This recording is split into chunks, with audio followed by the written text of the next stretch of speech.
Si Rosemary Joy Garcia Smith, na mas nakilala sa kanyang stage name na Diana Zubiri, ay isang Filipino actress na nabuhay noong April 15, 1985.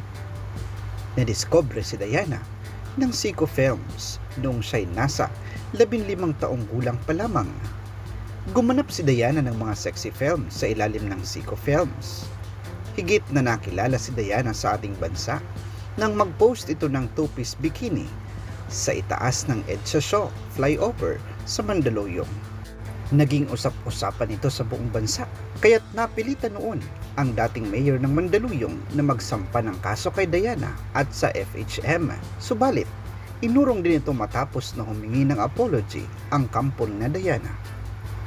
Noong 2005 ay unti-unting iniwan ni Diana ang mga sexy films at naging TV actress ng Kapuso Network.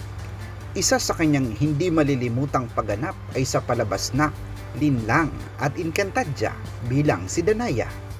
Naging regular cast din siya ng Bubble Gang at gumanap sa mga pelikulang Babangon Ako't Dudurugin Kita, Gaano Kadalas Ang Minsan at Nita Negrita. Noong 2012, matapos na manatili ng 9 na taon sa Kapuso Network, ay lumipat siya sa ABS-CBN at pumirma ng 3 taong kontrata. Si Alex Lopez ang asawa ni Diana noong 2008, ngunit pumanaw ito noong 2010. Muli siyang umibig sa katauhan naman ni Andy Smith noong 2015. Sinasabing 3 ang anak ni Diana Zubiri. Ito ay sina King Alaysa at si Amira Jade. Mga kasama, kung hindi ka pa nakakapagsusubscribe sa ating munting channel, ay inaanyayahan kitang pindutin ang subscribe button. I-share din ito sa inyong mga kaibigan.